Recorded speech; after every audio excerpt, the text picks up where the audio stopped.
Hello मित्रांनो, ह्या व्हिडिओमध्ये मी तुम्हाला एक सेटअप सांगणार आहे निफ्टी आणि फिन निफ्टीचा. तर व्हिडिओ शेवटपर्यंत पहा. खूप इझी सेटअप आहे. चला व्हिडिओला सुरुवात करूया. बघूया मार्केट उद्या कुठे ओपन होऊ शकतं आणि मार्केट कुठे जाऊ शकतं. सर्वात पहिले बँक निफ्टी बघूया. बँक निफ्टी तर तुम्ही बघाल ना डेली कॅन्डलमध्ये, तर ॲक्च्युली आपल्याला इकडे एक हॉल्ट कॅन्डल पाहिजे होता. ठीक आहे, तसा हॉल्ट कॅन्डल तर काय मिळाला नाही. ऑलमोस्ट परत त्याने ग्रीन कॅन्डलच तयार केला आणि हा ग्रीन कॅन्डल नाही व्हायला पाहिजे होता. हा जो होया ना, हा वाला ग्रीन कॅन्डल नाही व्हायला पाहिजे. तर त्यामुळे वॉलेटाईल मार्केट होईल.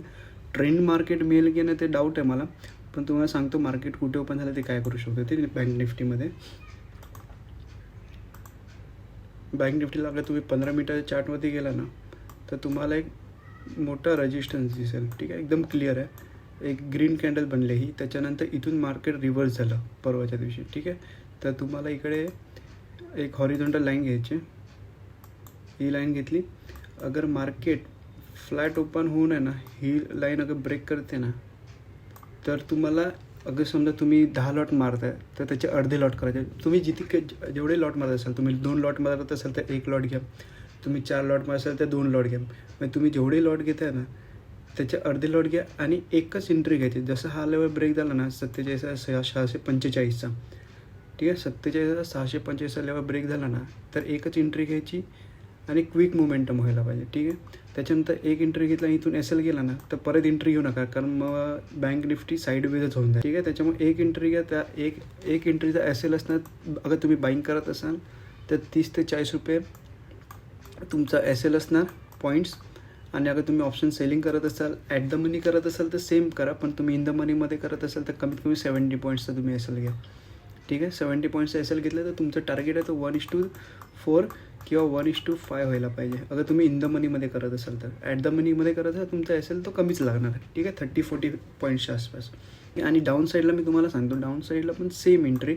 अगर ही लेवल ब्रेक होते ना, आजची ओपनिंगची जी लो आहे, अगर हा लेवल ब्रेक झाला ना, तर सेम एंट्री, अर्धीच क्वांटिटी. तुम्ही अगर 4 मारतात 2 मारा, 6 मारतात तर 3 मारा. म्हणजे तुम्ही जेवढे नॉर्मली क्वांटिटी मारतात ना त्याच्या अर्ध्या क्वांटिटी मारा. कारण ॲक्च्युली काय आहे ना, क्वांटिटी बरोबर खेळणं इम्पॉर्टंट असतं. आपल्याला कधी जास्त क्वांटिटी मारायची, कधी कमी क्वांटिटी मारायची ना, हे मार्केटमध्ये आपल्याला कळायला पाहिजे. जशी ही लेवल ब्रेक झाली, एक क्वांटिटी म्हणजे अर्धी क्वांटिटी ॲड करा. जसा लेवल ब्रेक झाला 1:1 किंवा 1:2 आला ना, सर्व तुमचा प्रॉफिट आहे कॉस्ट टू कॉस्ट करून टाका. ठीक आहे, सर्व कॉस्ट टू कॉस्ट करून टाका. त्याच्यानंतर मार्केट डाऊन गेला आणि वरती आला, परत तुमचा एस एल गेला, ट्रेलिंग एस एल, तर मग परत एंट्री घेऊ नका, कारण तो मार्केट परत साईडवेजच होऊन जाणार आहे. वरच्या साईडला पण सेम 1:1 किंवा 1:2 झाला तुमचा एस एल आहे, तो कॉस्ट टू कॉस्ट करा. आणि तो टार्गेट 1:3 झाला तिथे मग तुम्ही 1:1ला ट्रेल करू शकता आणि 1:4ला तुम्ही बुक करू शकता. अशा प्रकारे तुम्ही ट्रेलिंग करत राहा. आता मी तुम्हाला एक बँक निफ्टीचं दाखवतो. तुम्हाला सेटअप आहे, चांगला सेटअप आहे, इझी सेटअप आहे खूप. निफ्टीमध्ये जाऊया आपण. निफ्टीमध्ये जाल ना, तर तुम्हाला इथे क्लिअर डब्ल्यू पॅटर्न दिसेल. अगर तुम्ही नेकेड आईज पण बघाल ना, तुम्हाला क्लिअर डब्ल्यू पॅटर्न दिसेल. बरोबर, तुम्हाला दिसतं की नाही? ज्यांना दिसलं त्यांनी कमेंट्समध्ये सांगा डब्ल्यू पॅटर्न दिसतं ते. आणि जसं तुम्ही बघाल, अगर 1 डेची कॅन्डलमध्ये तुम्ही जाऊन बघाल ना, आपण काल जसं ॲनालिसिस केलं, बरोबर, काल जसं ॲनालिसिस केलं, एक हॉल्ट कॅन्डल पाहिजे रेड कलरची. बरोबर, एक रेड कलरची आपल्याला कॅन्डल हवी होती, ती मिळाली. जसं सेटअपमध्ये बसलं तसं मिळालं. आता ह्याच्यामध्ये आपण किती लॉट मारतो ते आपण तुम्हाला आता सांगतो. आपला एक हॉल्ट कॅन्डल पाहिजे, ती मिळाली, आपलं काम झालं. ठीक आहे, आता मार्केट 15 मिनटातही जावं, नाही तर तुम्हाला 5 मिनटातही जाऊ शकता, 5 मिनटातही पण जावं. पहिले तुम्हाला 15 मिनटावरती एक ड्रॉ लाईन करून दाखवतो. अगर तुम्ही ही बघा, ह्या हायपासून ही लाईन टच करता ना, तर तुम्हाला एक क्लिअर डब्ल्यू पॅटर्न दिसेल. हे बघा, दिसलं डब्ल्यू पॅटर्न. आता ह्याच्यावरती आपण ब्रेक कसं करायचं सांगतो. अगर ही लाईन आहे ना, हा जो हाय आहे, कारण हा पहिला झाला, हा दुसरा झाला, तर ह्याचा हाय आपला ब्रेक करणं इम्पॉर्टंट आहे. अगर ह्याचा हाय ब्रेक न करता इथूनच आला ना, तर मग प्रॉब्लेम होणार. त्याच्यामुळे तुम्ही एक काम करू शकता. जशी हाय ब्रेक झाला, पहिली ग्रीन कॅन्डल बनली, त्याच्यानंतर एक रेड कॅन्डल बनेल, हॉल्ट कॅन्डल बनणं इम्पॉर्टंट आहे. रेड कलरची एक कॅन्डल बनणं इम्पॉर्टंट आहे. आणि जसं त्या रेडचा हाय ब्रेक केला ना, सरळ एंट्री घ्या. मग तुम्ही नॉर्मली जेवढे लॉट घेतात, 2 लॉट घेतात, 2 लॉट घ्या, 4 लॉट घेतात, 4, म्हणजे तुम्ही फुल लॉट घेऊ शकता ज्या हिशोबाने तुम्ही घेतात. तुमच्या रिक्स रिवॉर्डच्या हिशोबाने, रिक्स मॅनेजमेंटच्या हिशोबाने जसं बसतं तसं. ठीक आहे, जसे हा रेडचा जसं हाय ब्रेक झाला ना, तर त्याचा एस एल हा असेल रेड कॅन्डल. आणि त्याचं टार्गेट 1:3 किंवा 1:4 किंवा 1:5 तुमच्या हिशोबाने घ्या, पण कमीत कमी 1:4 1:5 घेऊ शकता. कारण उद्या मला निफ्टीमध्ये जरा ट्रेंडी मार्केट दिसतं आहे. बँक निफ्टीमध्ये मला एवढं नाही दिसत आहे. तर त्याच्यामुळे मी तर सरळ करणार आहे, त्यामुळे 2 लॉट ॲड करणार आहे, पी सेल करणार आहे इन द मनीमध्ये जाऊन.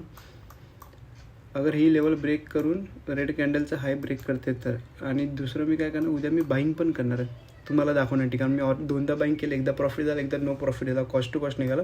तर उद्या ह्याच्यामध्ये बाईंग पण करणार आहे. आणि डाऊन साईडला मी सांगतो, डाऊन साईडला बघा गेलं ना, तर मी ॲक्च्युली इंटरेस्टेड नाही आहे डाऊन साईडला जास्त. डाऊन साईडला गेलं तर मी कदाचित एंट्री पण नाही घेणार.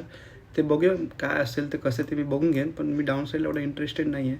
मी अर्धी क्वांटिटी मारीन की नाही ते पण डाऊट आहे, पण मी मोस्टली बुलिशच जास्त ते. ही लाईन ब्रेक केलं ती एक रेड कॅन्डलचं हॉल्ट कॅन्डल होती, ब्रेक केलं ते मी एंट्री घेणार आहे. टार्गेट असेल पर लॉटच्या हिशोबाने 1,000 रुपये आणि त्याचा रिक्स रिवॉर्ड असेल 1:4 किंवा 1:5च्या आसपास. आणि आता तुम्हाला अजून एक फिन निफ्टीचं सांगतो. फिन निफ्टी पण आज खूप आज चांगली नव्हती, म्हणजे उद्या चांगली असू शकते.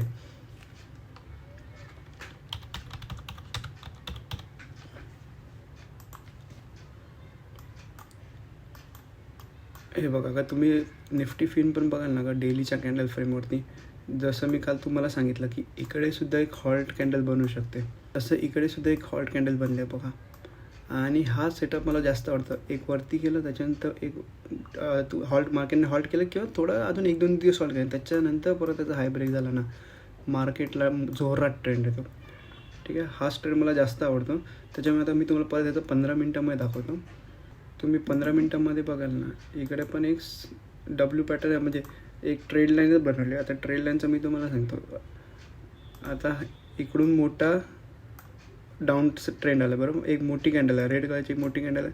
म्हणजे वरती जाण्यासाठी ह्या रेड कॅन्डलचा हाय ब्रेक करणं खूप इम्पॉर्टंट आहे. ठीक आहे, हा रेड कलरचा हाय ब्रेक करणं खूप इम्पॉर्टंट आहे. त्यामुळे तुम्ही एक काम करू शकता, जशी ही ट्रेड लाईन ब्रेक झाली ना, ह्याचा पण हाय ब्रेक होईल. ठीक आहे, ह्याचा हाय ब्रेक झाल्यानंतर परत एक हॉल्ट कॅन्डल पाहिजे रेड कलरची, पण हे 5 मिनटामध्ये करा. म्हणजे तुमचा एस एल आहे ना, तो पण जरा छोटा होईल. ठीक आहे, हे 5 मिनटामध्ये करा. निफ्टीचं पण 5 मिनटामध्ये करा आणि फिन निफ्टी पण 5 मिनटामध्ये करा. ही ट्रेड लाईन ब्रेक झाली, याचा हाय ब्रेक झाला, एक ग्रीन कॅन्डल बनवली हाय ब्रेक करून, त्याच्यानंतर एक रेड कॅन्डल बनवलं पाहिजे. ही रेड कॅन्डल आहे, रेड कॅन्डल तर जसं हाय ब्रेक केला ना, त्या रेड कॅन्डलचा लो असेल तुमचा असेल आणि टार्गेट असेल 1:4 1:5च्या आसपास. खूप इझी ट्रेड हा. कदाचित उद्या तुम्हाला हा ट्रेड मिळू शकतो, हा एक ट्रेड मिळेल आणि निफ्टीचा एक ट्रेड मिळेल. मी उद्या बँक निफ्टीमध्ये एवढा इंटरेस्टेड नाही आहे. मी बँक निफ्टी उद्या करणार पण नाही आहे. मी केलं तर निफ्टीमध्येच करणार आहे आणि फिन निफ्टीमध्ये मी नाही करणार, पण तुम्ही करू शकता. कारण सेम सेटअप आहे, तुम्हाला एस एल छोटा पडेल निफ्टीच्या हिशोबाने, एस एल थोडा छोटा पडेल. त्याच्यामुळे तुम्ही ह्याच्यामध्ये करू शकता, पण मी मोस्टली निफ्टीमध्येच करणार. बाईंग पण निफ्टीमध्येच करणार आणि सेलिंग पण. अगर माझा लेवल ब्रेक झाला तर अगर लेवल ब्रेक नाही होत तर मला काहीच इंटरेस्ट नाही मार्केटमध्ये ट्रेड घेण्यासाठी. ठीक आहे, आज जसं मी सांगितलं, आज हॉल्ट कॅन्डल पण ना, तर मी काय ट्रेडच नाही घेतलाच. आणि तुम्ही काय ट्रेड घेतला असेल तर मला कमेंट्समध्ये सांगा, कोण प्रॉफिटमध्ये कोण लॉसमध्ये, हे पण मला नक्की सांगा. आय होप आज कोणी ओव्हर ट्रेडिंग केली नसेल. आणि व्हिडिओ आवडला असेल तर लाईक करा, सबस्क्राईब करा. धन्यवाद.